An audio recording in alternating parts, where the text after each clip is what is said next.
নমস্কাৰ মৰমৰ ছাত্ৰ-ছাত্ৰীসকল, আজি আমি ষ্টাৰ্ট কৰিম দুটা চলক দ্ৰুতৰৈখিক সমীকৰণ। য'ত মানে আগত আমি পঢ়িছিলোঁ দুটা চলক পঢ়িছিলোঁ, দ্বিঘাত সমীকৰণ আৰু এটা ত্ৰিকোণমিতি। এতিয়া আমি ষ্টাৰ্ট কৰিম দুটা চলক দ্ৰুতৰৈখিক সমীকৰণ আৰু সমীকৰণৰ য'ত এতিয়া শুনিবা যিকেইটা নতুন আহিছে এইকেইটা ষ্টাৰ্ট কৰিম। এতিয়া চোৱা, ইয়াৰ পৰা নতুন নাই আৰু এইটো তোমালোকে এইটো চাৰ্টটো মুখস্থ দিবা, কাৰণ এইটো লাগিব। এইটো পৰস্পৰত কটাকটি কৰিব নাইবা আৰু এটা আছিল মিলি যাব, আৰু এটা আছিল অসীমত, আৰু এটা আছিল সমান্তৰাল। পৰস্পৰ মিলি যাব মানে সমান্তৰাল এটা বেলেগ, কটাকটি কৰিব এইটো বেলেগ, পৰস্পৰ মিলি যাব এইটো মানে অসীমত আছে। বুজিছা? এইটো চোৱা, এইকেইটা আগত আছিল, এইকেইটা গোটেইকেইটা আগত আছিল। এতিয়া এইটো আগত আছিল, এইকেইটা আগত তোমালোকে পাইছিলা। এতিয়া নতুন আহিছে 6 নম্বৰটো, 7 নম্বৰটো, 8 নম্বৰ, 9 আৰু 10 এইকেইটা আহিছে। এতিয়া আমি এতিয়া অংক কৰিম। আৰু এইটো কোনটো আছিল? এক্সাৰচাইজ অনুৰণনি 3.1। এটা চাবা 2 নম্বৰটো, 6 নম্বৰটো চাবা। 2x + 3y - 8 = 0 ৰৈখিক সমীকৰণটো দিয়া আছে। এইটো সমীকৰণ হয়, এইটো দিয়া আছে। সমীকৰণটো দুটা চলক দ্ৰুত ৰৈখিক সমীকৰণ নিৰ্ণয় কৰা যাতে এইদৰে গঠন হোৱা ৰৈখিক সমীকৰণটোৰ জ্যামিতিক প্ৰদৰ্শনটো হ'ব। এতিয়া চোৱাচোন, এইটো কুৱেশ্যনটো ইয়াত তিনিটা ওলাব দিছে। এটা কটাকটি কৰিব, কটাকটি কৰিব মানে গোটেইকেইটা অমিল, গোটেইকেইটা অমিল হ'ব লাগিব। সমান্তৰাল হ'ব, যেতিয়া দুটা মিলিব আৰু এটা অমিল হ'ব, মিলি যাব মানে গোটেইকেইটা সমান হ'ব। এতিয়া চোৱা, এনেকুৱা এটা ইকুৱেশ্যন ল'বা। এতিয়া আমি অংক কৰিম। এক্সাৰচাইজ 3.1। এতিয়া নতুন কোনটো আছে? 6 নম্বৰ, অকল নিউ নম হা, অকল নিউ চাম হা। এতিয়া চাওঁ 6 নম্বৰটো ইকুৱেশ্যন কি আছিল? 2x, এটা চোৱা ইকুৱেশ্যনটো 2x + 3y - 0 = 8 হয় ন? এইটো এটা দি আছে। এতিয়া আমি 1 নম্বৰটো কৰিম। এতিয়া চোৱা, কোনটো কৰিম? ফাৰ্ষ্টত কটাকটি কৰা, কটাকটি ৰেখা। এতিয়া চোৱা, ফাৰ্ষ্টটো 1 নম্বৰ, ফাৰ্ষ্টত আছে কটাকটি কৰা ৰেখা। বুজিছা? এইটো আমি এতিয়া কৰিম। কটাকটি ৰেখা মানে কি এইটো চাই লোৱা।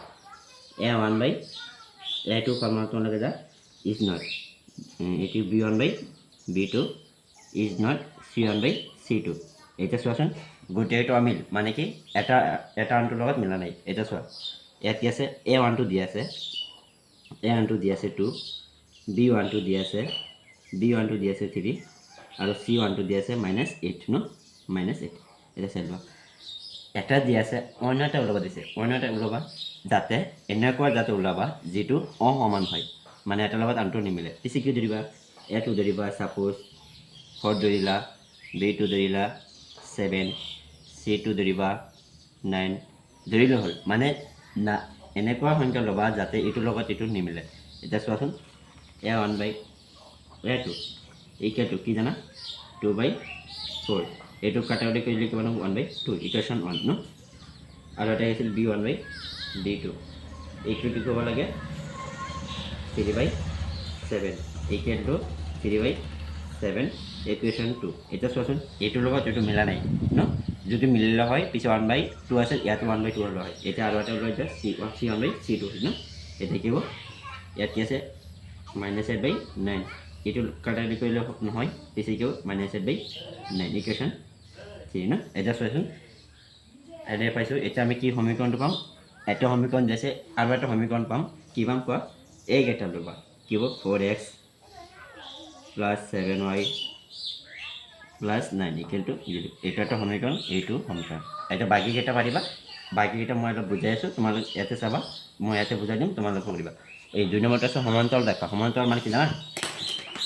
মই 2 নম্বৰটো অকল ফৰ্মুলাটো আঁকি দিম, তোমালোকে কৰিবা। সমান্তৰাল মানে কি কৈছে? চোৱা, A1/A2 = হ'ব লাগিব B1/B2 ইজ নট C1/C2। বুজিছা? এইটো 2 নম্বৰ। মানে এনেকুৱা এটা সংখ্যা ল'বা যাতে এইটোতো সমান হয়, বাকীটো অসমান হয়। এইটো বুজিছা? এনেকুৱা সংখ্যা ল'বা। কি সংখ্যা ল'ব পাৰিবা? 2 আছে, ইয়াত 3 আছে, পিছে কি ল'বা? 2 জেগাত এইটো আছে ন, 4 ল'বা, আৰু এটা 6 ল'বা ন, আৰু এটা 6 ল'বা। এতিয়া চোৱাচোন, আৰু এটা 6 ল'বা, হৈ গ'ল। আৰু এটা এনেকুৱা এটা সংখ্যা ল'বা যাতে কটাকটি নহয় আৰু অমিল হয়, হৈ গ'ল। এতিয়া 3 নম্বৰটো চোৱা, 3 নম্বৰটো কি কৈছে? এতিয়া মই দেখাই আছোঁ ইয়াতে, চোৱা। মিলি যোৱা ৰেখা মানে গোটেই মিলিব লাগিব এনেকুৱা এটা সংজ্ঞা ল'বা যাতে গোটেইকেইটা মিলি যায় মানে A1/A2 ইকুৱেল টু B1/B2 হয় আকৌ ইকুৱেল টু কি হ'ব লাগিব C1/C2 হ'ব লাগিব এইটো মই প্ৰুফ কৰি দিম তোমালোকে চোৱা 1 নম্বৰটো দি আছে A1 দি আছে A1 দি আছে B1 দি আছে আৰু C1 দি আছে এনেকুৱা এটা সংজ্ঞা লোৱা যাতে গোটেইকেইটা মিলি যায় মই কি ল'ম এতিয়া চোৱা A2 কিমান ল'বা A2 4 ল'বা B2 কিমান ল'বা B2 6 ল'বা আৰু C2 কিমান ল'বা C2 এনেকুৱা হয় এটা সংখ্যা ল'বা যাতে মিলি যায় ইয়াত কিমান আছে চোৱাচোন ইয়াত আছে -8 ন -8 আছিল এনেকুৱা এটা সংখ্যা ল'বা -16 হ'ব ন গোটেইকেইটা মিলিব এটা চোৱাচোন আমি গোটেইকেইটা মিলাই দিম এতিয়া হা চাবা ফৰ্মুলা কি জানা A1/A2 ইকুৱেল টু কি হ'ব চোৱাচোন এইটো কি কত আছিল হয়তো 2 আৰ A2 কি দিছে 4 দিছে এইটো কটা দি কৰিব 1/2 হ'ব ন এটা মিলিছে এটা B1/চোৱাচোন B1/B2 এটা চোৱাচোন B1 কিমান আছে B1 টো ইয়াতে দি আছে এই যে ইয়াতে এই যেটো ইকুৱেশ্যন এইটো B1 পিছে কিমান 3/3 আৰু A2 কিমান ধৰিছে তোমালোকে 6 এইটোতে কাটা গ'লে কিমান হ'ব 1/2 মিলিছে এইটোত মিলিছে এতিয়া লাষ্টটো চোৱা C1/C2 C1 দি আছে -8 ন -8 আৰু এটা সংখ্যা কি লৈছা -16 -16 লৈছা -1 এসেনশিয়াল আৰু ইয়াৰ ভিতৰত কিমান হয় 1/2 ন 1/2 চোৱাচোন এইটো মিলিছে সেইকাৰণে কি হ'ব এইটো পৰস্পৰ মিলি যাব নাইবা অহিম হ'ব ন এইটো এনসাৰ আৰু এইটো ইকুৱেশ্যনটো কি হ'ব আৰু ফৰ্মুলাটো হেৰি গ'ল সমীকৰণটো কি লিখিবা এতিয়া ইয়াৰ পৰা লিখিবা 4x + 6y is 6y minus কি হ'ব -18 16 equal to 0 এইটো হ'বই সেইখিনি হৈ গ'ল এটা চোৱা এতিয়া আমি 7 নম্বৰটো কৰিম আৰু 7 নম্বৰটো তোমালোকে কাম কৰিবা 7 নম্বৰটো এতিয়া লেখ অংকন কৰিব লাগিব লয়টো মই পিছে ঠিকাই দিম হ্যাঁ এটা চোৱা এইটো মই পঢ়ি দিছো এইটো চোৱা পি কি মান 8 নম্বৰটো চোৱা পি কি মানৰ বাবে তলৰ ৰৈখিক সমীকৰণযোৰ তো এটা অদ্বিতীয় সমাধান থাকিব মানে অদ্বিতীয় মানে বুজিছা অদ্বিতীয় মানে এনেকৈ হ'ব অদ্বিতীয় মানে তোমালোকে ইয়াতে চাইছে তালিকাত এইটো তালিকাটো তোমালোকে মুখস্থ কৰিবা পিছে হৈ যাব এটা চোৱা অদ্বিতীয় মানে কি চোৱা চোৱা এইটো অদ্বিতীয় হয় অদ্বিতীয় সমীকৰণ মানে এটাৰ লগত আনটো নিমিলে আৰু এইটো সংগত হয় বুজিছা আৰু এইটো অসংগত এইটোটা সংগত আৰু এইটো অসংগত আৰু অদ্বিতীয় মানে কি এইটো অদ্বিতীয় সমাধান আছে যেটো পৰস্পৰ কটাকটি নকৰে মানে কটাকটি কৰে মানে গোটেইটো অমিল এটা চোৱাচোন এটা তোমালোকে এইখিনি চাইছা এইখিনি কাম কৰে তোমালোকে স্ক্ৰীনশ্বট মাৰি লোৱা হৈ গ'ল স্ক্ৰীনশ্বট মাৰাইছে এইখিনি এতিয়া চোৱা আমি এতিয়া 8 নম্বৰটো কৰিম এতিয়া আমি কৰিম 8 নম্বৰটো 8 নম্বৰটো মই চাইছা 8 নম্বৰটো এইটো 8 নম্বৰ হয় পি কি মানৰ বাবে তলৰ ৰৈখিক সমীকৰণ অদ্বিতীয় সমাধান আছে বুজিছা এটা চোন দুটা সমীকৰণ দি আছে আৰু দুটা সমীকৰণ মানে ইয়াতে কৈ দিছে দুটা চলকযুক্ত ৰৈখিক সমীকৰণ যিকোনো ঠাইতে দুটা সমীকৰণ দিয়া থাকিব আৰু নাইবা তোমালোকৰ দুটা সমীকৰণ ওলাবই লাগিব এই দুটা সমীকৰণ দি আছে এটা চোৱা মই এই দুটা পাতি আছো এটা চোৱা 8 নম্বৰ হয় 8ৰ এই সমীকৰণ দুটা দি আছে 4x প্লাস 1 আছে py equal to a plus 8 equal to 0 আৰু এটা কি আছে কোৱা আৰু এটা 2x প্লাস 1 হ'ব 2y plus 2 equal to 0 এটা হয় না এটা চাচোন ইয়াত a1 এটো a2 এটো b1 এটো b2 এটো c1 এটো c2 তোমালোকে জানাই যত স্কয়ার থাকে বা x থাকে এটো কি হ'ব a1 এর মান y থাকিলে b1 এর মান আৰু যেটো খালি সংখ্যা থাকে c1 এর মান চাইছা c1 এটা এটো লিখা সরি এটো a দিবা a1 দিবা a মানে কিমান আছে 4 এটা b1 কিমান পাইছা b1 কিমান পাইছা p y থাকি আছে p আছে আৰু c কিমান আছে c1 equal to 8 আছে ন বুঝা চোন a2 কিমান আছে কোৱা a2 তলটো a2 দি আছে 2 b2 দি আছে কিমান 2 আৰু c2 দি আছে 2 এটা চোৱাচোন এটা আমি ফৰ্মুলা কি জানো অদ্বিতীয় সমাধান মানে কি দুইটাৰ লগত অমিল হয়নো এটা চোৱাচোন a1/a2 equal to is not equal a2 কি হ'ব b1/b2 অদ্বিতীয় সমাধান মানে কি জানো মানে দুইটাটো অমিল হয় এটা চোৱাচোন আমি কি কৰিব পাৰিম a1 এৰ মান দি আছে চোৱাচোন a1 এর মান 4 কিমান হ'ব 4/8 মানে 2 equal to আকৌ is not দিব ন কাৰণ অমিল এটা চোৱাচোন b1 মানে কিমান আছে p আৰু b2 মানে 2 8 2 কেনসেল হ'ব ন এটা চোৱাচোন এটা p মান কিমান হ'ল p মান 4 is not 4 p মান 4 এর বাহিৰে সকলো সমাধানতে এই সকলো কেইটাই কি হ'ব সকলো অংক কেইটা কি হ'ব এইটো সমাধানত থাকিব আৰু অকল 4টো কি নাথাকে অদ্বিতীয় সমাধানত হ'ব এটা চোৱাচোন এইটো ক'ত আছে অপশ্যনটো আছে বি ন অপশ্যনটো বি হ'ব আৰু এতিয়া 9 নম্বৰটো চোৱা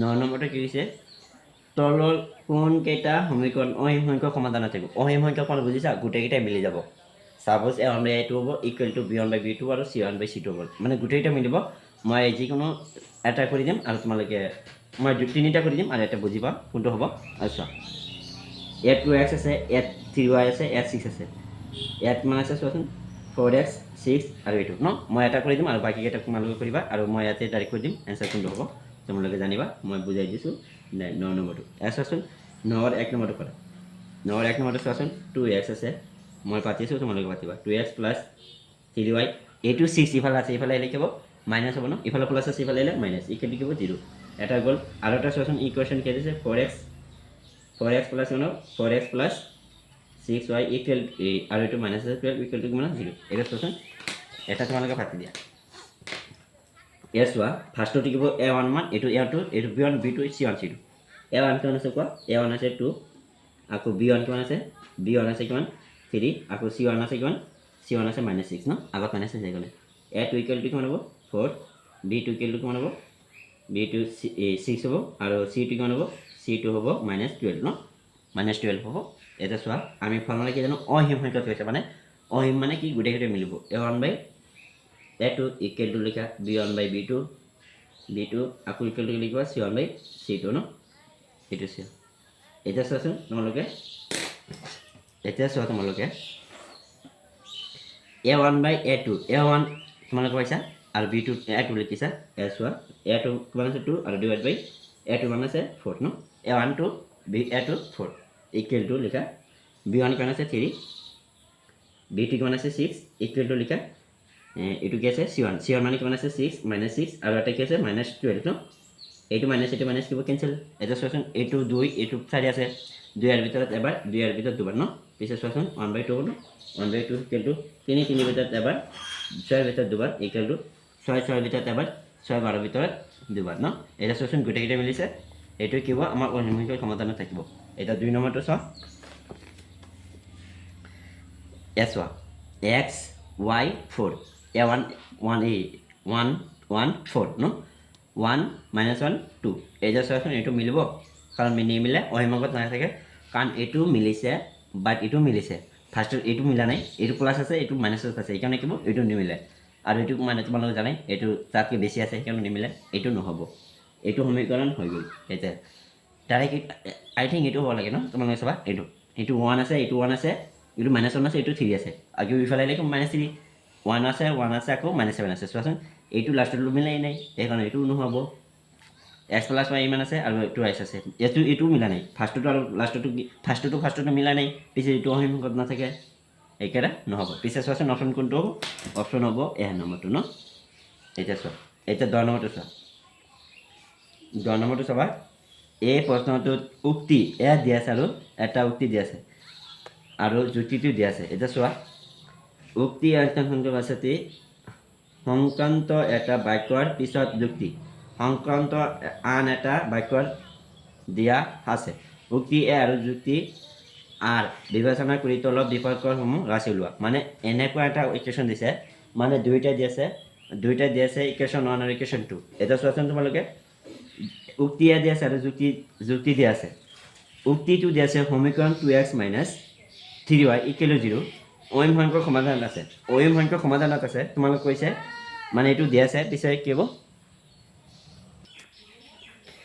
এতিয়া চোৱা উক্তিটো দিয়া আছে সমীকৰণ 2x - 3y = 0 অসীম সংখ্যক সমাধান আছে মানে অসীম সংখ্যক তোমালোকে জানে গোটেইকেইটা মিল থাকিব লাগিব ন আৰু যুক্তিটো দিয়া আছে দুটা চলক এটা ৰৈখিক সমীকৰণে স্থানাংক সমতলৰ এডাল সৰলৰেখা বুজায় মানে এনেকুৱা এটা স্থানাংক দিয়া থাকে যিটো সৰলৰেখা সমতলত বুজায় এটা 10 নম্বৰটো মই ইয়াতে লিখি দিছোঁ চোৱা ফাৰ্ষ্টত কি আছে 2x - 3y = 0 আছে পিছে a1 দি আছে আকৌ b1 দি আছে আকৌ c1 দি আছে ন এটা চোন এনেকুৱা এটা সংখ্যা ল'বা যিটো অসীম সংখ্যাৰ লগত মিলে আৰু এটা সমান্তৰাল সংখ্যা থাকে পিছে কি দিব পিছে চাব যারা 4x - 6y = 0 এইটো a2 এইটো b2 এইটো b2 আৰু এইটো c2 এটা চোৱাচোন এনেকুৱা এটা আছে অসীম সংখ্যা কৈছে মানে গোটেইকেইটা মিলিব লাগিব a1 a2 equal to b1 b2 equal to কি লাগে c1 বাই c2 ন এটা চোৱাচোন এনে এয়া চোৱা a1 মানে কিমান জানা 2 বাই কিমান হ'ব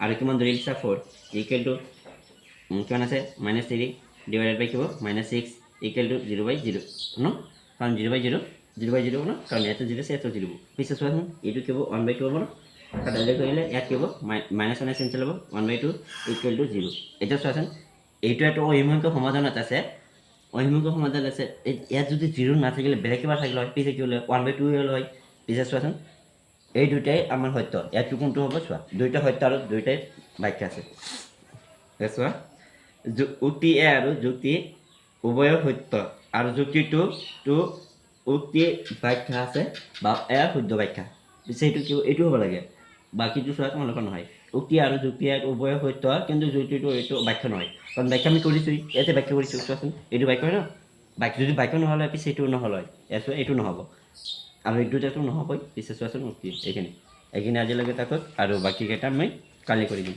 অহাকালি কৰি দিম এতিয়া চোৱা অনুৰণি ক'ত যাব 3.2 অকল নতুনখিনি ইয়াত চোৱাচোন মই ইয়াৰকেইটা নতুন আছিল এইকেইটা নতুন আছিল পিছে কোনটো নতুন আহিছে এইবাৰ পুৰণা আছিল 4 নম্বৰ 5 নম্বৰ আৰু 6 নম্বৰ 7 নম্বৰ আৰু 8 নম্বৰটো এইকেইটা নতুন আহিছে আৰু এইটো অহাকালি কৰিম থেংক ইউ ছ' মাছ তোমালোকে লাইক কৰিবা শ্বেয়াৰ কৰিবা